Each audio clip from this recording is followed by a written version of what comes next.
지난주에 제가 이제 연휴 들어가기 전에 추석 연휴 잘 보내서 이렇게 인사드린 것 같은데 벌써 시간이 이렇게 흘러버렸습니다. 신용환 교수님, 신용환 지방시대위원회 부위원장님 모셨습니다. 안녕하십니까? 네, 안녕하세요. 네, 신용환입니다. 네. 네. 시간이 네. 돌이켜보면 빨리 갔어요. 네, 뭐 일주일 저는 현장에서 계속 인사드리고 네. 지역민들 어울려서 특히 이제 전통시장 장보기 이런 걸 많이 하잖아요. 맞아요. 그럼 그 밑바닥에서 예. 정서나 또 경제적인 게 어떻게 돌아가는지 네. 이런 것들에 대해서 이제 주로 장보기를 할 때도 앞단에 안 있고 뒤에서 이렇게 조용조용 인사드리면서 물건 사면서 이제 여쭤보면 물건 사야 돼요. 뭐 대표적으로 이제 그거 여쭤봤죠. 예. 그 민생회복 쿠폰에 대해서 그 효과가 어떠냐? 시장에서의 반응은 절대적입니다. 그러니까 일각에서 폄하하고 국민 혈세를 낭비한다 이런 이제 비판들이 있지만 네. 현장에서는 마중물 효과는 확실하다. 그게 이제 수치적으로 분석돼서 2.5배 또는 3배 정도의 승수 창출을 한다라는 게 1차 지급했을 때 효과 분석들도 나오고 있는데 네. 정확하게 지금 계량화할 수 있는 시점은 아니지만 효과가 있는 건 틀림없다. 그러니까 이 바닥 민심, 그러니까 시장에 가서 직접 우리 상인들 만나보시고 시민들 만나보시고 체감한 민심을 말씀하셨는데 소비 쿠폰 너무 좋다. 효과가 있다. 이런 얘기를 하고 있는데 어제 뭐 오세훈 서울시장이나 몇몇 정치인들 국민의힘 쪽에서는 이거 문제 있는 게 아니야. 이런 얘기를 계속 하고 있는 거 아니겠습니까? 자기들 하는 일이나 잘 하라고 일단 하시고 왜냐하면 본인들이 추진했던 것 중에 잘못되고 그렇죠. 무산되고 지연되고 이런 것들이 한두 개가 아니잖아요. 한두 개가. 그리고 예를 들어 서울시 같으면 집값이 올라가는 거를 틈을 타서 예. 한강뷰의 아파트를 뭘 어떻게 한다 하면서 일종의 그런 정치 행위만 하는 거잖아요. 정치 행위만. 물론 이제 행정에도 정무적 판단은 당연히 들어가는 거지만 네. 그렇게 일종의 이제 불을 오히려 기름을 붓는 그런 거잖아요. 많은 사람들은 지금 안정화되고 내려가기를 원하고 있는 건데 그렇게 이제 특정 네. 소수의 어떤 자기 지지층을 향해서 기름을 붓는 이런 것들은 행정으로서는 하면 안 되는 일들이죠. 그러니까요. 대한민국을 위한 일인지 국익을 위한 일인지 아니면 자신의 정치를 위한 네, 정치 행위, 정치의 미래를 위한 일인지 우리 국민들이 잘 구분해야 된다. 특히 이제 그 지금 국민의힘 같은 경우는 보수층이 이제 예. 여러 갈래로 지금 갈려져 있고 서로 이해관계가 많이 다르잖아요. 윤호개인 세력의 등을 업은 현재 지도부 그들과 또 한 발짝 반발짝 비껴져 있었던 사람들 네. 이런 이해관계가 이제 많이 다르다 보니까 거기서 그 틈바구니에서 그들의 공통 접점은 딱 하나죠. 오로지 기승전 이재명. 대통령이 되기 전에도 그랬고 대통령이 된 다음에도 오로지 네. 이제 발목 잡고 허리춤 잡고 내리는 이 부분에서만 일치를 하는. 제가 지난주 방송할 때 말씀드렸지만 이 프랭카드에다가 그 전주에는 혼자 다 해먹어라라고 네, 걸어져 네. 있었고, 저도 봤습니다. 예, 지난주에는 국민의 일상 더 든든하게 이렇게 이제 해놨단 말이에요. 네. 언제 본인들이 국민의 일상을 챙겼어요? 국민의 일상을 파괴하면서 총칼을 들이댄 거 아니에요? 그랬던 사람들이 아무 일 없다는 듯이 네. 진정한 사과 반성 없었잖아요, 분명히. 그렇죠. 그러면서 아무 일 없었다는 듯이 마치 일상을 챙기는 국민의 민생을 챙기는 어떤 그런 정당으로. 그렇네요. 이게 그들의 복원력이에요. 굉장히 조심해야 되는 무서운 복원력이에요. 능구렁이 담 넘어가듯 이런 표현 쓰잖아요. 네. 언제 그랬냐는 듯 쓱 들어와서 마치 우리가 민생을 책임지고 우리가 경제를 책임지고 이런 집단인 것처럼 그러니까 냉부의 그런 논란들이 나오는 거죠. 그러니까 일상을 파괴한 사람들이 거기에 대해서 입 싹 닫고 아무 얘기도 하지 않고 일상을 챙기자. 네. 그럼 국민들이 어떻게 생각하겠습니까? 그렇죠. 이번 추석 민심을 쭉 들어보셨지만은 어떻습니까? 이 내란 종식 또 이 개혁 과제 여기에 대한 뜻은 확고하다 이런 얘기를 제가 많이 그 들었는데. 확고한 것은 예. 뭐 정청래 대표도 SNS에 올렸던 걸 봤는데요. 그건 사실은 이제 너무나 당연해서 두말할 필요가 없을 정도로 국민들은 네. 그에 대해서는 확고해요. 제가 어제 전화를 받은 국민의힘 기존 지지자였던 분이 너무너무 실망스럽다. 최소한 그에 대해서 사과 반성은 해야 된다. 국민의힘이 했어야 되는데 그걸 안 하고 있다. 국민의힘에서 옛날에 이제 도의원을 하셨던 분이에요. 예. 최소한 사과 반성은 하고 해야 그 다음에 뭐를 기약해 볼 수 있는 거지. 무조건 아각거리면서 상대방의 발목 잡고 상대방의 뒷목만 잡아서 되는 일은 아니다라는 네. 얘기를 하고 너무나 부끄럽다는 얘기를 합니다. 아하. 그러니 내란 청산에 대한 것들 이런 염원이나 이 부분은 이제는 당연한 일처럼 되어 있습니다. 안 하면 안 되는 거죠. 그 다음에 이제 당연히 민생, 경제, 네. 일자리에 대한 부분들, 결혼에 대한 거, 출산에 대한 거 이런 것들이 이제 쭉 국민의 일상 생활과 관련된 이런 것들이 이제 나가지겠죠. 그러니까 이 할 일은 하고 나서 말을 네. 해야 되는데 그게 안 되고 기본적인 있다. 도의는 하고 나서 그죠? 그게 안 되고 있다라는 거고 뭐 지금 보니까 오늘 코스피가 열리면서 3,600을 돌파했다가 뭐 3,500선, 3,500 후반 가고 있는 것 같은데 3,600 돌파 뭐 이 흐름은 계속 갈 것 같네요. 뭐 이미 이제 많은 분들이 주식 투자하는 분들은 당연히 네. 여러 리포트를 보시지만 예측치를 보면 3,800 심지어 이제 4,000 요 정도를 올해 안에 당연히 찍는다라고 예측하는 분들이 많거든요. 물론 그것도 비아냥되는 세력이 있죠. 5,000 간다며 하고 하루 아침에 5,000을 얘기하는 사람들도 있겠지만 예. 분명히 시장이라는 건 출렁임이 있어요. 그것도 하루 아침에 수직으로 상승하는 건 아니잖아요. 그렇네요. 사이클이 다 있는 거고 오르락내리락 하는데 지금의 펀더멘탈 국내의 어려운 상황 감안해서 4천을 간다. 대단한 거죠. 그거는 정책적 방향성을 봐야 되는 거죠. 네.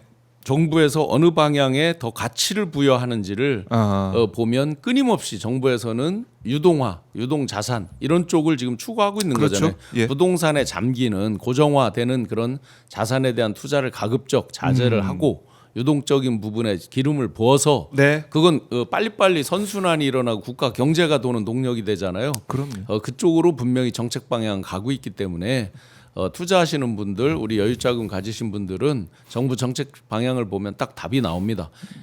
AI 관련된 각종 세계적인 리더들, 네. GPU 관련돼서 젠슨 또, 황이나 네, 야. 수많은 리더들이 왜 대한민국 대통령을 그렇게 만나요? 기존에 없었던 현상이잖아요. 기존에 열심히 일을 안 했기 때문에 안 만난 것도 있지만 윤석열 때는 그런 네. 잘 안 보였죠. 뭐 뻥카로 출근하고 그러는데 그런 분들 만날 시간이 어디 있어요? 만날 수가 없어요. 그런데 그 네. 분명한 메시지가 있는 거잖아요. 방향성에 대한 메시지가 있는 거잖아요. 그리고 어르신들도 자신감을 가지셔야 돼요. 네. 엊그제 제가 연휴 때 이렇게 유튜브에서 하나를 찾다가 예. AI 시대에는 왠지 젊은 사람들 일자리만 늘고 어르신들은 다 도태되고 소외될 것 같잖아요. 왠지 신기술에 대한 어떤 이해나 이런 게 상대적으로 늦거나 또 뒤처지는 건 사실이니까. 네. 그런데 아니라는 거예요. AI가 보편화되면서 네. 어른들은 지시를 많이 해봤잖아요. 그렇죠. 예. AI한테 우리는 지금 명령 프롬프트를 하고 있는 거잖아요. 그 명령 지시를 내려서. 정확하게 잘 네. 하는 사람이 훨씬 퍼포먼스가 좋은 시대가 됐기 때문에 예. 어르신들도 훨씬 자신감 있게 일을 하셔도 좋겠습니다. 그러니까 AI 시대 어르신들한테 또 기회가 될 수도 있을 거다. 왜냐하면 예. 요즘 보시면 주민센터 이런 데서도요 무료 이런 AI 관련된 맞아요. 특강도 굉장히 많아요. 제가 이제 한참 우리 장모님께서 70대쯤 되셨을 때 포토샵 이런 걸 잘하시더라고요. 그래서 어디서 배우셨냐니까 주민센터에서 배우셨다고 저희보다 훨씬 더 아주 능숙하게 쓰시는 거 보고 놀란 적이 있거든요. 이제는 AI를 또 그렇게 네. 배우시고 활용을 잘 하시면 좋을 것 같다. 자, 코스피 사상 첫 3,600 돌파했다는 소식을 또 전해드리고 이제 이게 돌파 찍었다가 내려왔다 찍었다 내려왔다 이게 등락이 있을 거예요. 실제로 지금 예. 이제 미국과의 관세 협상이라든지 환율 이런 걸 생각해 보면 상당히 이게 찍기 어려운 거를 지금 찍고 있잖아요. 그렇죠. 그런데 여기서 이제 방향성을 쭉 주면서 한두 가지 이렇게 탁탁 정부 사이드에 특히나 이제 대통령께서 하는 워딩을 잘 봐야 됩니다. 금산분리 완화에 대한 얘기가 나오잖아요. 전면적 완화가 아니에요.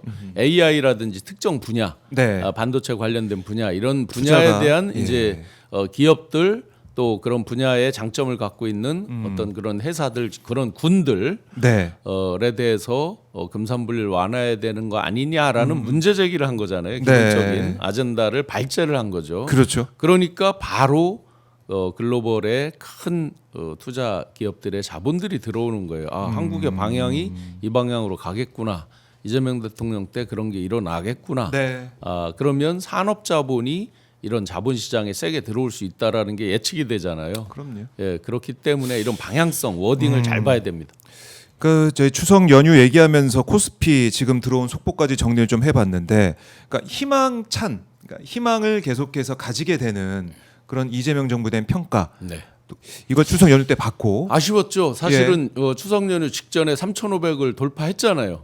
그래서 밥상에 이게 이제 아주 주된 안주거리, 반찬거리로 등장할 수 있는 좋은 찬스였죠. 추석 밥상에 올라가는. 네네. 그리고 글로벌 외교 무대에서 유엔에 가서 이제 연설이라든지 여러 가지 이제 성과들이 분명히 크게 있단 네. 말이죠. 그런데 이제 엉뚱하게 그 빵진숙 이런 논란들이 이제 오면서 보통 눈앞에는 이제 쉬운 아젠다가 빨리 보이니까 그 얘기가 그런 또 게 이제 올라가게 가려지고 되고. 물타기 하고 그리고 많이 아쉽죠. 국민의힘에서 이 냉장고를 부탁해 그 얘기를 또 하면서 네. 이거 지금 법적인 공방전으로 가 있습니다. 뭐 박수현, 강유정 뭐 대변인, 네, 네. 주진우 의원이 뭐 이제 고소고발. 또 그들이 박수현 이제 기본적으로 의원도 반박을 하고. 맞아요. 서로 이제 공방이 있는데 뭐 네. 시간대별로 공개하라고 난리를 쳤잖아요. 민주당의 대변인 백승하 대변인도 얘기를 했지만 언제 본인들이 뻥카를 보낼 때 한 번이라도 공개한 적이 있어요? 무슨 7시간 이걸 이제 거꾸로 악용하고 싶은 그런 마음일 텐데 네. 본인들이 술 먹고 뭐를 했을 때 하나라도 공개했어요? 그러면 저도에서 해상 선상 파티하고 다금바리 싫어고 하는 거 시간대로 공개했어요? 그렇네요. 내란 때도 시간대별로 여러 일에 대해서도 다 가리고 감추고 거짓말하고 하기 바빴잖아요. 특검이 와서 그나마 지금 이제 CCTV가 막 나오고 이러니까 이제 그제서야. 이제서야 예. 일부씩 이제 마지못해 인정하고 이러는 형국인데 네. 본인들은 항상 그런 것들에 대해서 단 한 번도 제대로 밝힌 적이 없으면서 나란 일을 하고 외교 무대에서 돌아오는 길에 여러 가지 진두지휘를 하고 쭉 하는 거에 대해서 이제 시비를 걸었단 말이죠. 근데 하나 특징이 있어요. 이 민주 진보 쪽에서 착한 이 컴플렉스, 착한 사람 컴플렉스 이런 게 있어요. 그게 뭡니까? 탁 질문을 하면 네. 항상 모범생 컴플렉스인 거죠. 아. 답변을 하려고 그런단 말이에요. 그러니까 시간대별로 세세하게 막 또 오픈을 해요. 그러면 물론 또- 쌍방향 소통을 하지 말라는 뜻이 아니라 다 해야죠. 정상적으로는 기본적으로. 그런데 무리한 요구에 대해서는 프레임 전쟁을 하고 있는 거잖아요. 이들이 그렇죠. 쉽게 다가오는 거잖아요. 아, 지금 국가 전산망이 마비되고 사람이 막 죽고 했는데 네. 거기서 희희낙낙 이들이 아마 처음에 이걸 문제 제기했을 때는 깔깔거리고 막 요리하고 뭐 이런 걸 상상을 했을 거예요. 그래서 그런 문제 제기를 했을 거라고요. 근데- 프로그램 내용을 모르고. 네. 완전히 예. 보신 분은 아시겠지만은 이재명 대통령 이 프로그램에 가서 일하고 계시더라고요. 네, 이런 거죠. K푸드의 글로벌 일종의 김혜경 여사와 마케터로서 기획자로서 그래서 이에 대해서 일일이 답변할 필요 없습니다. 그 아주 프로그램 극단적으로 보면 돼요. 축약하면 심플해요. 당신들이 맨날 그렇게 그런 식으로 속이고 감추고 딴짓하고 술 먹고 하니까 그런 줄 알지. 우리는 할 일 다 하고 그런- 거기에 플러스 알파로 더 하는 거야. 플러스 알파. 설명을 할 필요가 없어요. 그런. 일일이 답변을 하잖아요. 보면 네. 토론할 때 답변하는 자가 진단 말이에요. 그래서 이런 엉뚱하게 프레임을 악의적으로 짜서 프레임 전쟁을 하려는 거에 대해서는 네. 같은 프레임으로 맞서도 된다. 소통을 분명히 해야 되지만 이들이 이걸 소통의 관점에서 하는 게 아니잖아요. 그게 아니다. 프레임을 악의적으로 짜서 네. 나라가 지금 잘못되고 있는데 자기들만 희낙락한다라는 프레임으로 그 말하기가 쉽거든요. 아하. 그런데 그거에 대해서는 뭔 소리야? 니들이 그러니까 다 남들도 그렇게 보여? 이런 아주 심플한 프레임으로 가는 게 맞다. 그럴 수 있겠네요. 그래서 이 냉부에 보신 분들은 뭐 시청률도 사상 최고 네. 8.9% 찍었는데 보신 분들은 이거 했어야 되네. 네네. 잘했네. 이런 말씀 네, 많이 하시거든요. 몇 가지 관점이 보신 보여요. 분들은. 시래기를 주된 이제 그날의 네. 냉부의 주인공은 이재명 대통령도 김혜경 여사도 아니에요. 시래기입니다. 시래기가 주인공이에요. 실제 검색어에서도 1등으로 올라왔어요. 아마 외국 분들은 네. 모르셨을 거예요. 네, 시래기가 네. 뭔지. 네. 계속 엉뚱한 문제를 제기하는 분들은 실외기로 보내야 돼. 아유, 밖으로. 맘 놓고 있다 당했습니다. 이 시래기라는 게 우리가 흔히 이제 아. 주류가 있고 네. 일종의 비주류 이런 느낌. 그 다음에 메인이 있는데 그 어떤 사이드 뭐 이런 느낌이잖아요. 그런 느낌이죠. 그야말로 소외되고 어떤 서름받고 뭐 네. 이런 거에서 주인공으로 등장하는 이런 메시지가 하나 있을 수 있고요. 그다음에 양구라고 하는 특정 지명을 거론을 하죠. 뭐 안 할 수도 있어요. 양구 정확히는 양구 펀치볼에서 재배하는 시래기 집산지가 있죠. 그 분지 지형이고 그래서 아마 시래기 자라는 조건에 되게 좋은가 봐요. 네, 그렇죠. 양구 그럼 양구가 민주당이라든지 이재명 대통령에게 몰표를 주는 지역은 아니잖아요. 어려운 지역으로. 네, 볼 어려운 수 지역이죠. 예, 사실은 강원도. 나에게 꼭 지지를 하거나 내 편을 들거나 꼭 이것만이 아니라 전체 대한민국의 대통령으로서 대통령께서는 골고루 전체를 다 특히나 소외받고 있는 어떤 예. 사람들 또 그런 지역들 그런 소재들을 가지고 글로벌화를 한다. 그러니까 외신들이 극찬을 하는 거죠. 독일이나 이런 데서 이제 극찬들이 나오는 이유가 있는 거고. 내신의 극찬. 네네. 결국은 이제 시청률이 모든 걸 말해주죠. 그러니까 그걸 보면 되고 내용으로 판단하면 되는데 네.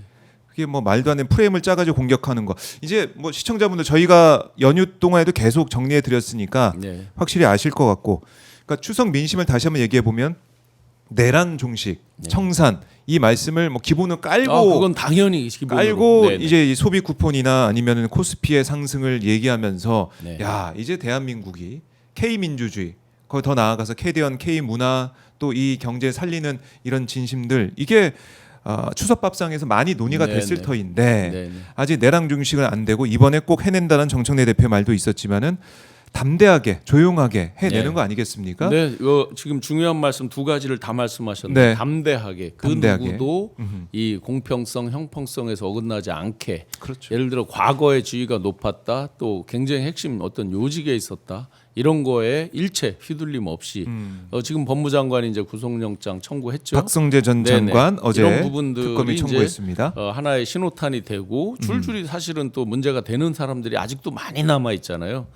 엊그제도 뭐 이거 해군 함정 뭐 얘기하다가 김성훈 씨 네. 많은 사람들이 구속돼 있다라고 생각을 하는데 아니죠. 아닌 거예요. 예, 이런 식으로 이제 여러 상황들이 지금 여전히 진행 중이기 때문에 네. 담대하게 그 담대함에는 이제 공평, 형평 이런 것들이 다 들어 있겠죠. 그다음에 조용하게라는 게 뭐냐면 지금 이제 새 정부 출범해서 인수위도 없이 출범해서 4개월 됐습니다. 네. 굉장히 일에 대해서 강도를 높여서 정말 일에 집중을 하고 있는데 자꾸 이제 일에 대한 게 가려져요. 다른 것들로 인해서. 그게 이제 내란 종식건으로만 가려지면 뭐 그 서로 상쇄하면 된다고 생각할 수 있는데 네. 거기서 이제 파생되는 막 그걸 물을 휘젓고 물타기라는 빵진숙 논란이나 이런 것들이 생겨버리잖아요. 그렇네요. 이런 것 때문에 이제 물타기 되는 게 너무 안타깝죠. 일이 보여야 되는 타이밍입니다. 그래요. 이재명 그래서 대통령 조용하고 강하게 담대하게. 네. 그래 이재명 대통령도 열심히 일을 하고 있고 네. 민주당에서도 열심히 하고 있고 네. 담대하고 조용하게 네, 네. 일을 하고 있다. 그러니까 박성재 전 장관 말씀하셨는데 박성재 전 장관 어제 구속영장 청구된 거 보니까 내란 중요 임무 종사 그리고 이 지시 내리고 이런 걸 가지고 이게 이제 가담한 내란에 사실상 가담한 거 아니냐 네. 이런 특검의 지적이 있었습니다.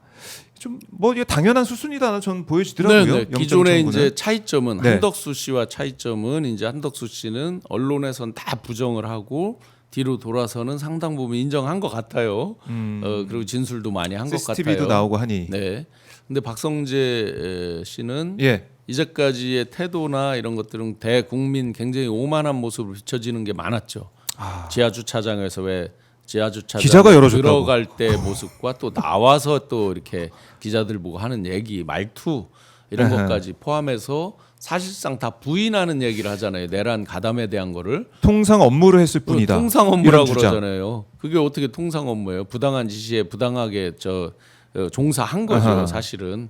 그러면서 이제 교정 당국의 책임자 보고는 이제 앞으로 딱 본인들도 예상한 거잖아요. 수많은 사람들을 잡아 들이려니까 교정 당국의 책임자를 수용수가 넘쳐날 테니까 이제 그런 거잖아요. 그 다음에 출입국 관리에 대해서도 네. 사람들이 이제 불안을 느끼고 갑자기 이제 외국으로 나갈 수도 있으니까 그에 대해서 함부로 못 나가게 요소별로 예. 다 책임자들을 연락을 하고 집합을 하고 출근시켜라 뭐를 해라 막 지시가 있던 거잖아요. 그러니까 부하 수행을 한 거잖아요. 부화 내동 하듯이 네. 부화하고 수행을 한 거죠.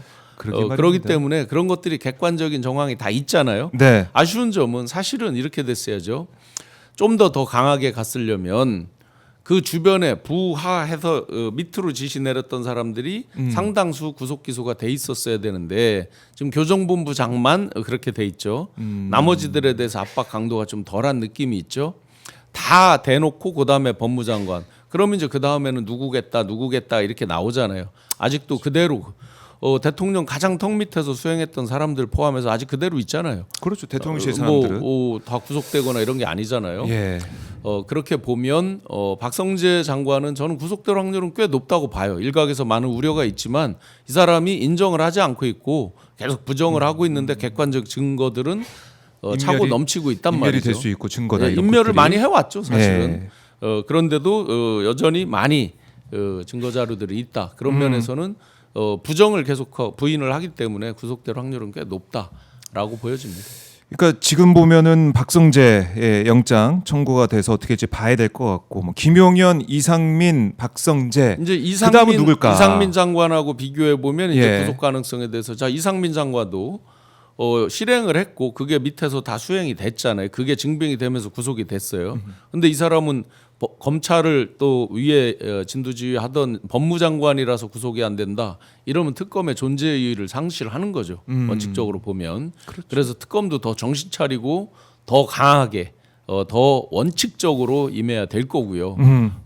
객관적으로만 보면 하이라이트에 가깝죠. 사실은 총리보다도 더 법무장관이나 민정수석이나 검찰총장이나 이런 사람들이 만약에 어떤 특권에서 그물망의 허점에 의해서 빠져나간다라고 하면 특검은 정말 치명적으로 상처를 입을 거예요. 그렇고 이제 특검도 특검이지만 또 사법부가 어떤 판단을 내릴 것이냐. 네. 영장 전담 판사 아직 배정이 안 된 걸로 다른 보이는데 걱정이 없는데 늘 거기가 거기가 걱정이죠. 걱정이에요. 예.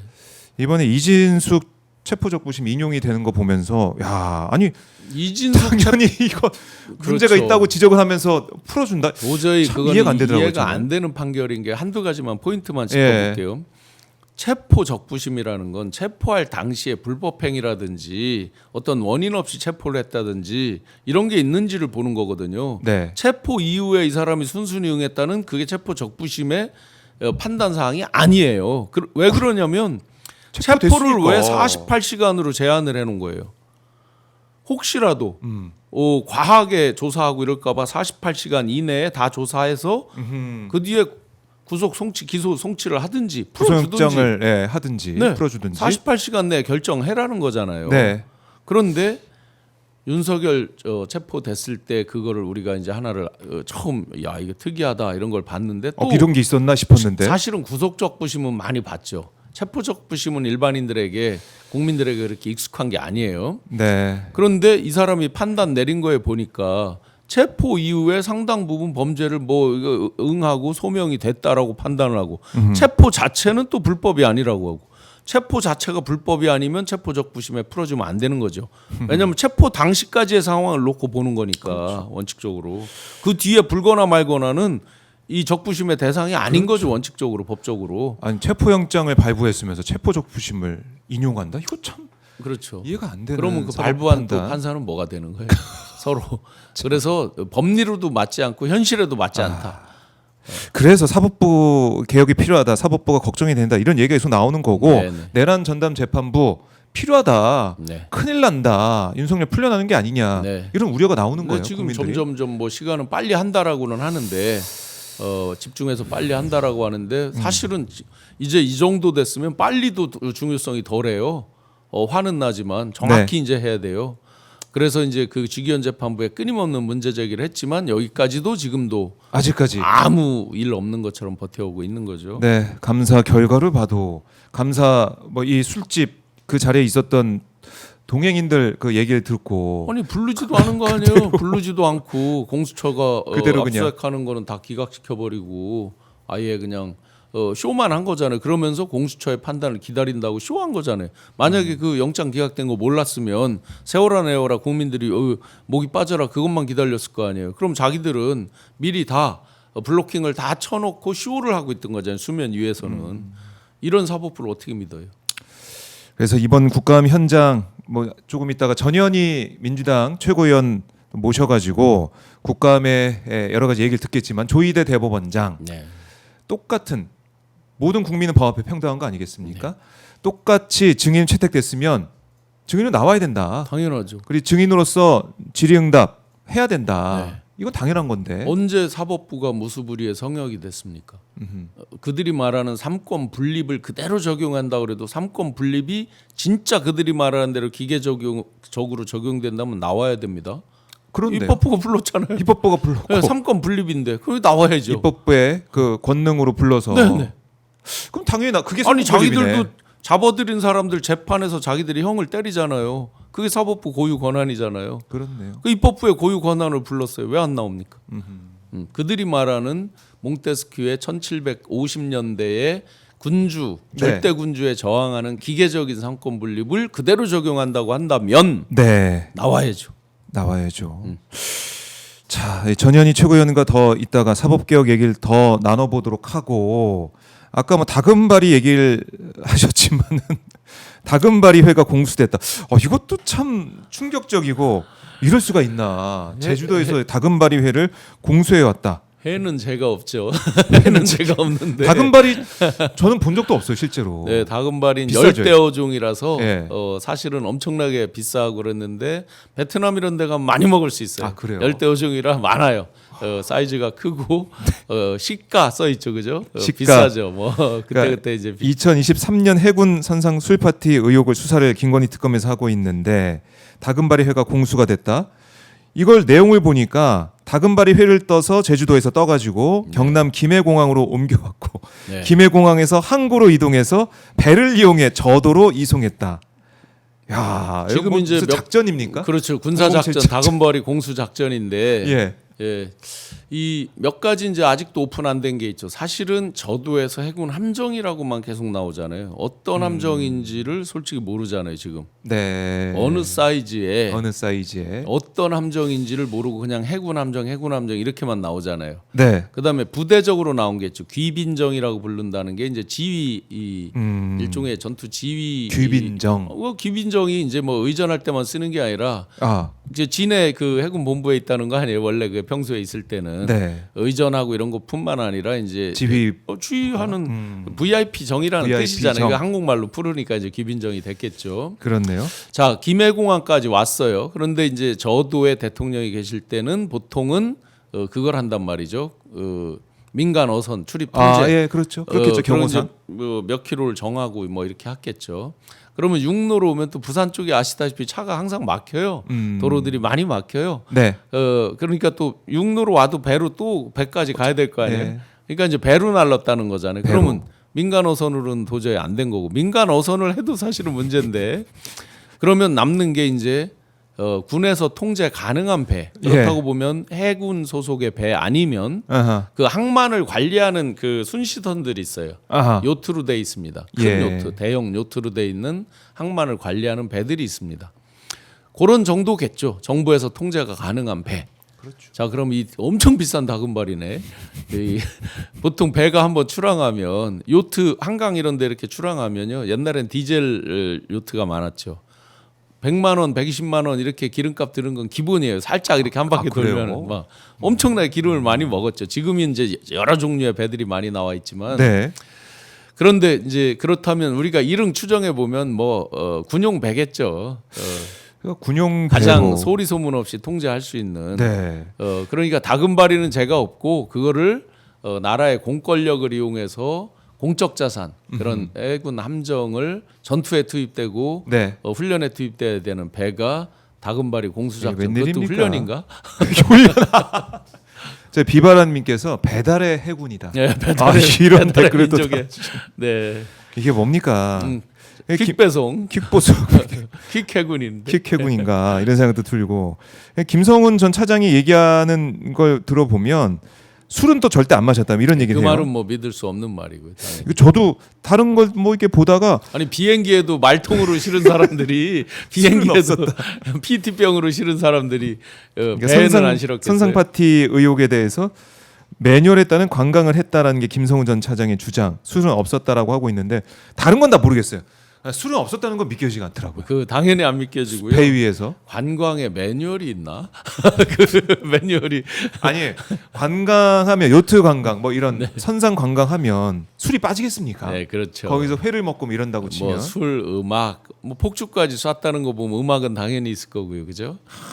그래서 저는 어떤 배를 탔는지도 규명이 돼야 된다고 봅니다. 왜냐하면 혹시나 이제 규모가 있고 좋은 배들은 전투에 동원되는 배들이잖아요. 그런 걸 탔는지, 그렇다면 또 그것도 크게 문제가 되겠죠.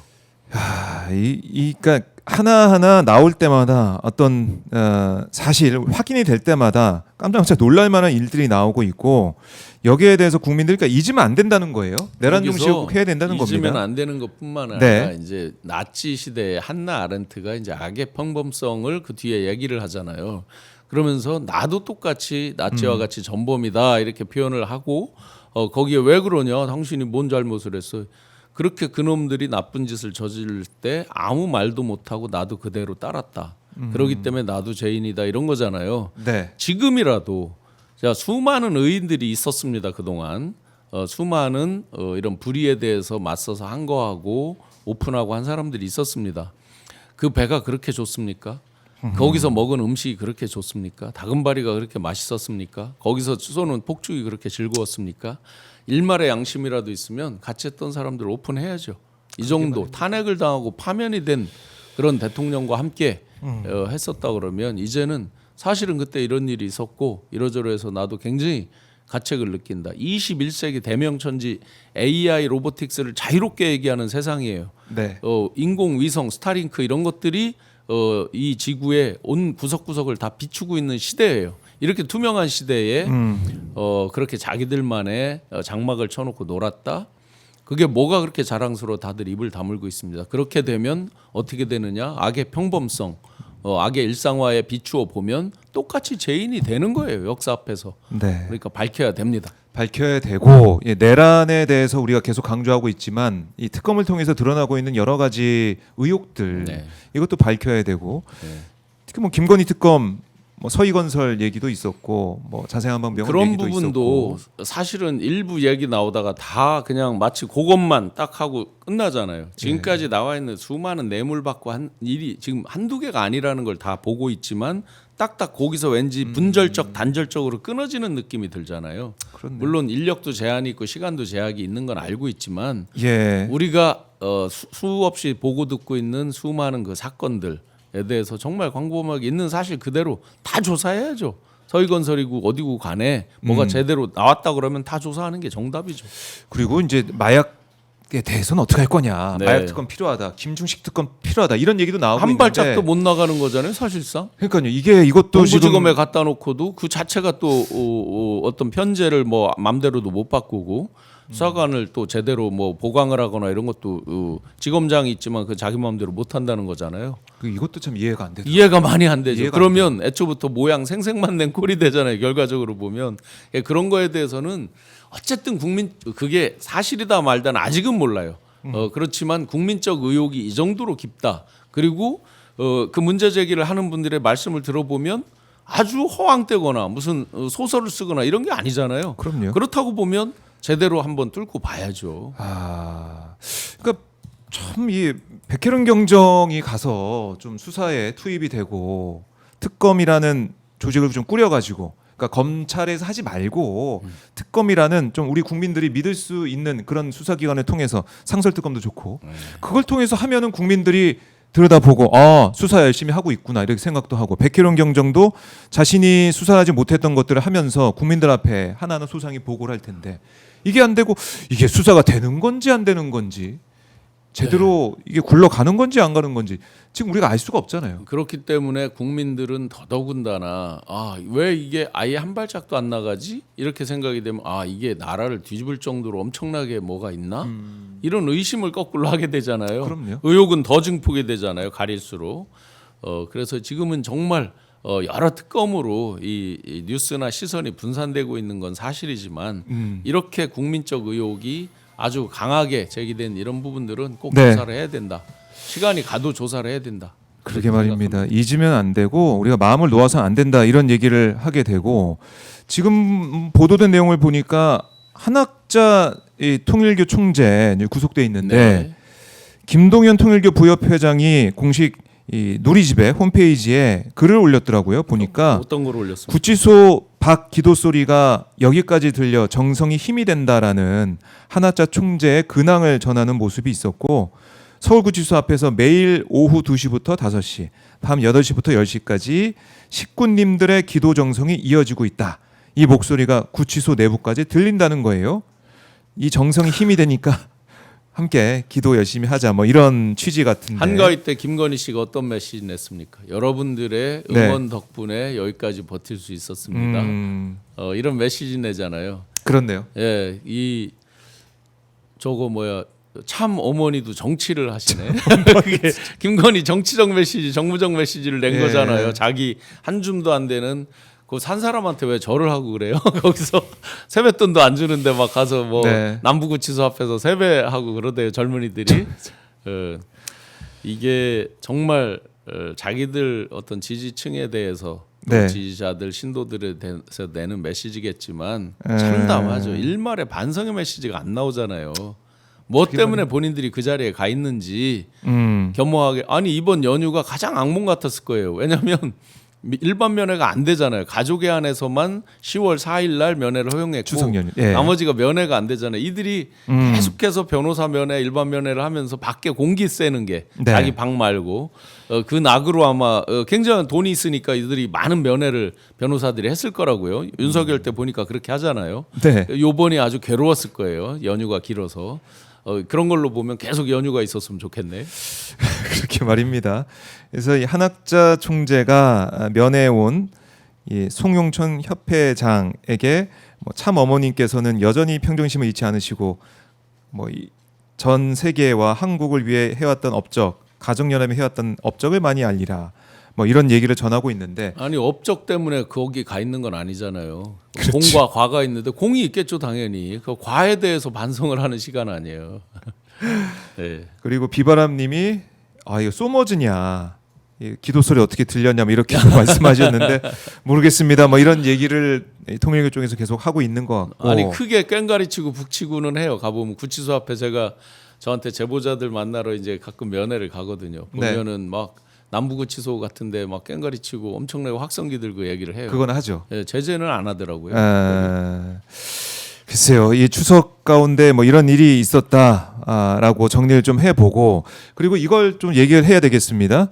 김민아 네. 국민의힘 창원시 의원의 막말 이것 때문에 또 난리가 또 이 정도면 났는데 프로 막말러 내지는 상습범이라고 봐야 되겠죠. 이미 네. 1억 5천만 원 배상에다가 일종의 선고유예 이런 처분을 받은 전력이 있는 사람이잖아요. 이태원 참사 네. 유가족들을 향해서 예, 막말을 뭐 쏟아내서 정말 입에 담기 네. 다시 저희가 표현하기 어려운 얘기들이죠.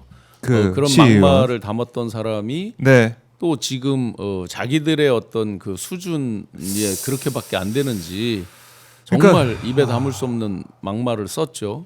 예, 김현지 지금 대통령실 제1부속실장에 대한 그 글을 올렸다가 뭐 삭제는 했습니다.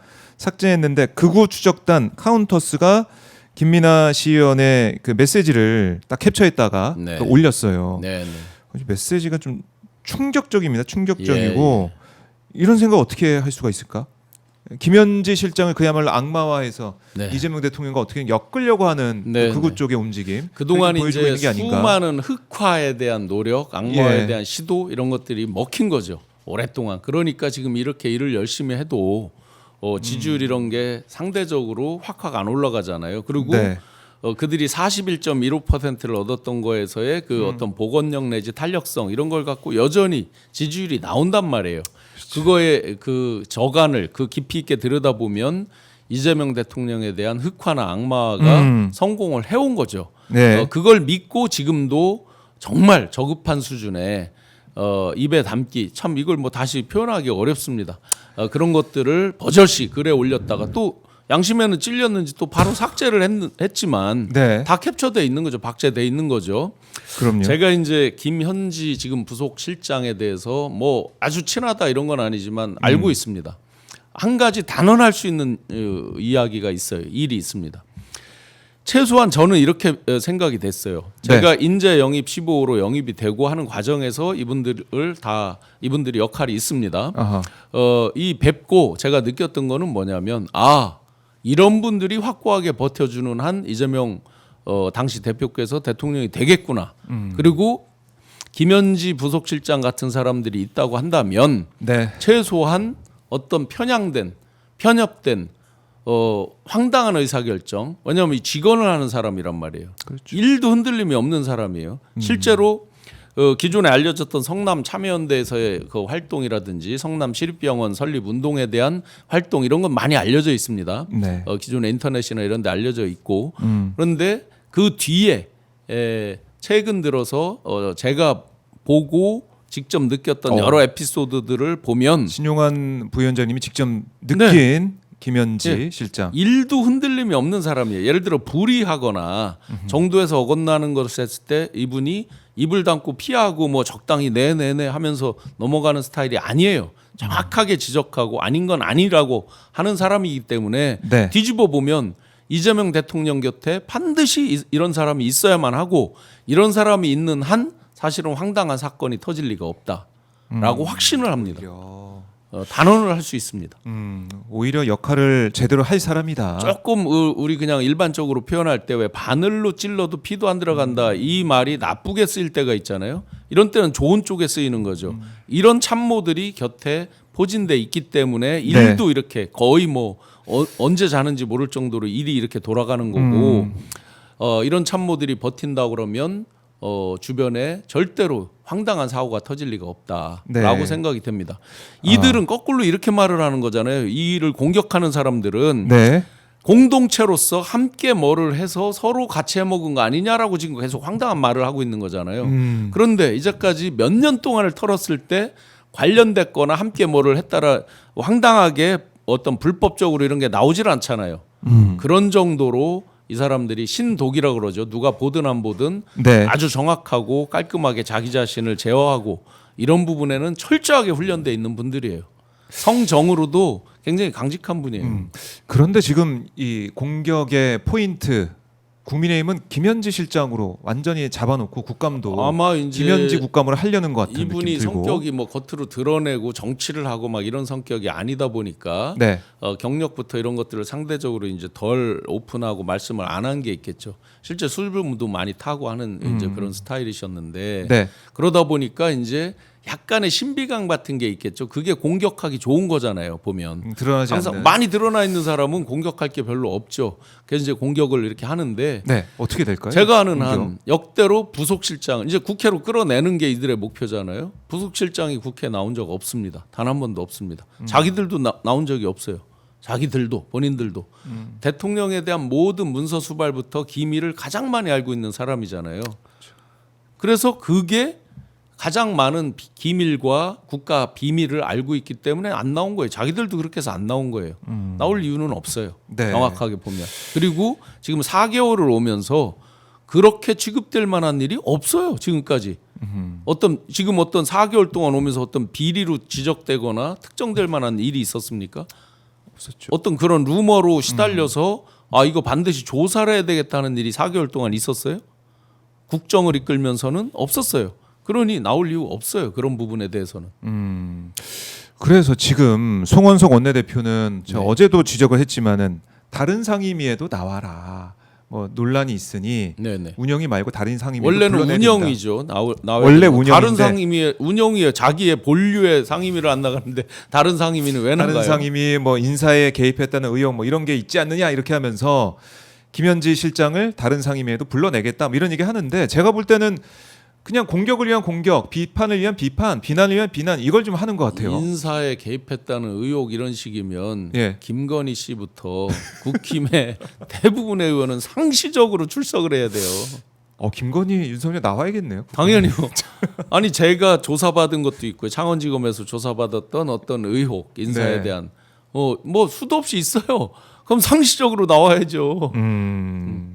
그렇네. 그러니까 김현지 국감 계속 이 어떻게 보면은 뒤에 있는 묵묵히 일하고 있는 참모를 공격함으로써 그리고 나올 수 없는 자리에 있는 그 참모를 계속해서 거론하면서 공격을 하는 프레임을 만들어서 그걸 가지고 계속 뉴스에 회자가 되게 만들려는. 궁극적 타겟은 대통령이죠. 아하. 이재명 대통령을 이제 끄잡아 내리고 지지율이 오르지 못하게 하고 떨어뜨리려 하고 어떤 업적, 치적에 대한 부분을 상쇄시키고 물타기하고 이런 거죠. 궁극적 목적은 거기에 이제 일종의 레버리지, 그 도구로서 이제 참모들을 악용하는 거죠. 네. 그러면서 그 중에서도 많이 알려져 있고 대중적으로 만나고 하는 대변인이나 이런 사람들은 공격해봐야 이미 많이 오픈돼 있는 거잖아요. 그러니까 가장 어떤 그 스토리를 쓰기 좋은 약간 신비롭게 보이기도 하고 네. 덜 알려져 있고 한 사람들을 이제 타겟으로 삼아서 하는데 엄연히 가정을 이루고 있는 분이에요. 그리고 최소한도의 어떤 네. 인간적인 그런 금도를 넘어서는 안 되는 거죠. 근데 지금 이 시의원이 하는 이런 것들은 아주 최소한의 인간적인 어떤 그런 도의를 저버리는 네. 그러니까 강력히 처벌해야 됩니다. 강력히 처벌해야 된다. 저런 부분에 대해서 관대하게 갔기 때문에 네. 또 재탕 3탕 재범 3범을 하는 거겠죠. 저런 부분은 강력히 처벌해야 됩니다. 네. 자, 김민아 시의원 뭐 지난번에 이태원 참사 유가족들에 대한 막말로 뭐 아까도 언급하셨지만은 이 처벌을 받는 상황까지 갔었는데 이 막말 그대로 넘어가면 안 된다라고 강조를 하겠습니다. 네. 하고요. 지금 국민의힘에서 이런 제안을 했네요. 국정자원 화재 국정조사를 제안하는 또 속보도 지금 들어왔습니다. 이재명 정권 무능을 바로잡을 거다 이런 주장하고 있는데 어떻게 받아들이십니까? 저는 제가 뭐 상세하게 그 어떤 기술적 기계적인 거는 잘 모르지만 네. 저 국정조사 받아들였을 때 뭐 특별히 저거에 대해서 못 받아들일 이유도 없어 보여요. 제가 볼 때는. 그랬을 때 과연 그 화가 어디로 갈까에 대한 부분에서는 아마 후회하게 될 거예요. 국민의힘에서. 도끼로 제발 등 찍기 뭐 이렇게 되는 겁니까? 아니 4개월 동안 오면서 이 4개월 동안 갑자기 뭐가 나빠져서 화재가 났어요? 아하. 어떻게 그 화재의 과정부터 다 네. 우리가 보고 있는 거잖아요.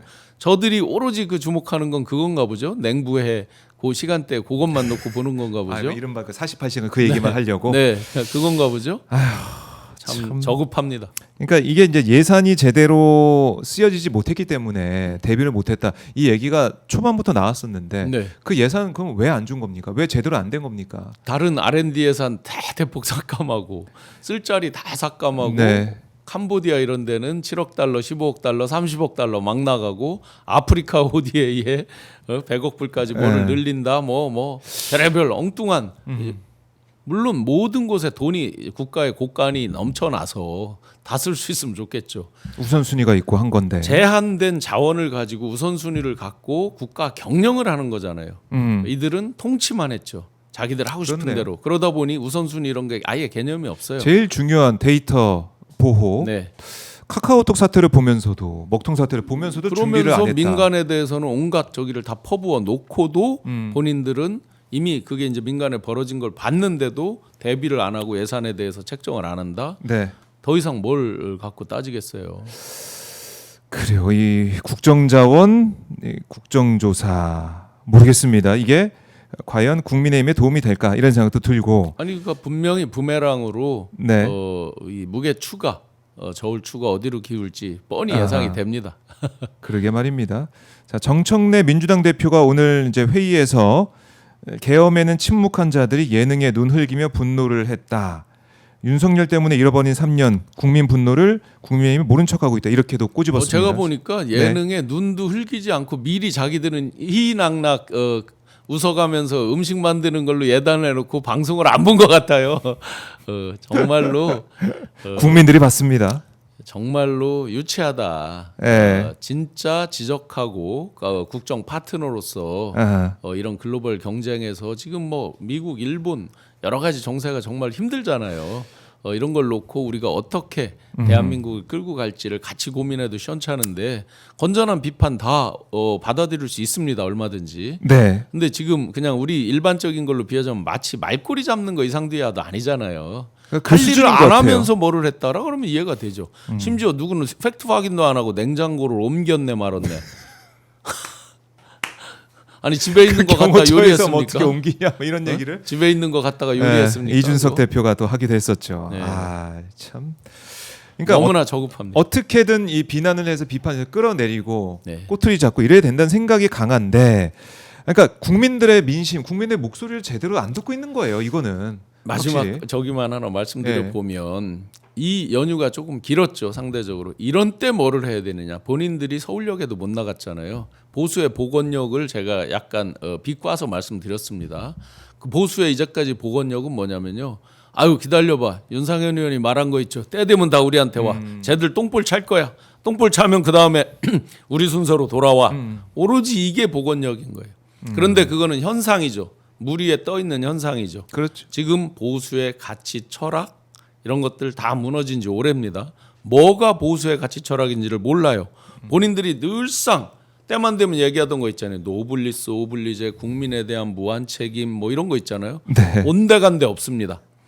그들이 이 보수주의자의 창시자라고 하는 에드먼드 버크 같은 사람들도 점진적 진보화를 이야기를 했던 사람들이에요.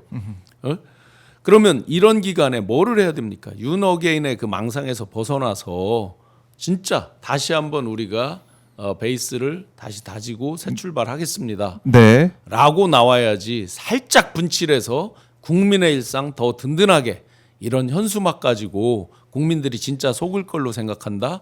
그러면 보세요. 나락에 떨어져서 24%를 얻었다가 이번에는 그때를 후회하면서 야 사과할 필요 없어. 사과하니까 24밖에 못 얻었어. 2017년에. 그러니까 이번엔 사과 필요 없어. 하니까 41.15를 얻었기 때문에 네. 계속 그 갈등 구조로 끝까지 버틴다? 아하. 그러다가 이제는 수직 직벽으로 떨어지는 수가 있어요. 수직 직벽. 이런 때 이런 여유가 있을 때 조금이라도 자기 자신들을 돌아보면서 보수의 새로운 신보수의 어떤 그 베이스가 무엇인가, 우리의 네. 스타트 라인을 어떻게 설정할 것인가 이런 것들로 볼 때 특히나 좌다 우다의 문제가 아니라 대한민국을 부정하는 세력이냐 미래로 끌고 가는 세력이냐 이런 전쟁을 하고 있는 거잖아요. 이 평면이 아니라 입체화됐단 말이에요 전쟁이. 네. 그런 속에서 여전히 과거에 매몰돼서 대한민국을 과거 태행으로 끌고 가려는 자기들이 태행으로 이미 한번 쳐 박았잖아요. 국민들 가슴에 총을 들이대면서 들이댔고. 대한민국을 태행으로 이미 몰고 갔던 사람들이 여전히 예. 거기에서 안주를 한다. 그렇다면 그들은 미래가 없다. 그렇다면 그들은 국정의 파트너로서 우리가 인정하기가 쉽지 않다라고 봅니다. 그래요. 정청래 대표가 이런 말도 했습니다. 에이펙 기간만이라도 모든 정쟁을 중단할 것을 제안한다. 이렇게도 간곡하게 호소를 했는데 에이펙이 코앞이에요. 에이펙은 코앞이고. 자기들 때 유치했죠. 아, 그렇네. 이거는 이건 여야가 따로 없겠는데요. 여야가 이거는? 어디 있어요? 에이펙을 이 글로벌로 옛날에 노회찬 그 대표가 그런 말도 했죠. 우주에서 외계인이 쳐들어오면 일본하고도 손잡는다 이런 표현을 했어요. 중요한 우리가 글로벌 이런 행사를 할 때는 네. 여야가 어디 있어요? 당연히 다 같이 해서 성공하는 거고. 요번에 이 동서가 아주 정확히 화합된 여론조사가 하나 나와 있죠. 예. 미국하고 관세 협상에서 트럼프가 무리해서 요구하는 거에 대해서 그대로 따르면 안 된다가 80% 여론이 나와 있는 게 있어요. 네. 대구든 광주든 다 똑같아요. 아. 이런 것들을 벌써 국민들은 그렇게 위대한 국민들은 앞서 나가요. 그러게요. 정치권이 뒤에 갈 뿐이에요. 여야가 어디 있습니까? 에이펙 여야가 같은 없다. 그런 글로벌 행사를 하는데. 그러게 말입니다. 그리고 뭐 보수 정당이라고 하면은 트럼프와의 관세 협상에 대해서도 우리 국민들의 뜻을 모아서 국익에 해가 되는 것은 받아들일 수 없다. 보수- 오히려 더 크게 소리를 그렇죠. 내야 되는데. 보수가 맨날 주장하는 게 그거잖아요. 그레이트 아메리카, 아메리카 퍼스트, 미국 맨날 그러고 그거 마가. 흉내내서 맨날 똑같이 하잖아요. 흉내내서 항상 자국 이익 우선이란 말이에요. 근데 이들은 발목 잡기에 나서서 자국 우선이 뒷전이에요. 최소한 이번 에이펙 때만이라도 네. 본인들이 반성하고 바뀌는 모습을 보일 수 있는 아하. 나름 찬스다. 턴오버를 시킬 수 있는 나름 찬스니까 너무 찬스. 발목 잡는 거에만 집착해서 미시적인 것만 보고 거시적인 걸 놓치지 말고 다시 설 수 있는. 내년도 지방선거 안 치러요 이들? 그렇죠. 계속 발목만 잡아서 어떻게 치르려고 그래. 발목 잡는다고 설사 민주당이나 정부에서 어떤 실수를 했다 친다 한들 그들에게 표가 그대로 표가 가요? 갈까? 예. 이번에 또 건국전쟁 2를 장동혁 대표 또 이어서 주진우 의원 뭐 관람을 하고 인증도 하고 뭐 이렇게 하더라고요. 참 이게 과연 도움이 될까 국민에게? 그러면서 그들이 한 말이 있죠. 네. 역사의 다양성을 존중한다라는 말을 했죠. 다양성을 존중하는 사람들이 국정교과서를 고집해 왔어요. 국정교과서 핵일화를 획책하는 거잖아요. 기본적으로 다양성을 존중하느냐, 핵일성을 존중하냐 이렇게 물어보면 다 다양성이라고 답을 해요. 근데 그런데? 본인들의 행동은 이제까지 언행은 다양성을 인정하지 않았죠. 엄밀하게 네. 보면 승자의 역사에 집착을 했던 사람들이죠. 그러니 건국 논쟁을 불러일으킨 것들 보고 건국절 주장을 하고 있죠. 왜요? 자기들 조상의 어떤 친일 행적을 지우개로 지우고 싶은 우리나라 헌법 전문 유구한 역사와 전통에 빛나는 우리 대한민국은 3.1 독립 정신을 이어받고 4.19 정신을 이어받는 게 쭉 전문에 나오는데 요걸 살짝 지우고 5.18까지는 자기들의 흑역사니까 어쩔 수 없이 그건 넣어준다고 해놓고 건국절, 8.15 해방 이걸로 대한민국의 시발을 만들고 네. 싶죠. 그러면 이제 독립이라는 게 없는 거죠. 그냥 일제 치하에 있는 거죠. 그러니까 친일이 없어지는 거죠. 우리는 다 똑같이 일제 밑에 있었다. 이런 것들을 계속 빌드업을 하는 과정입니다.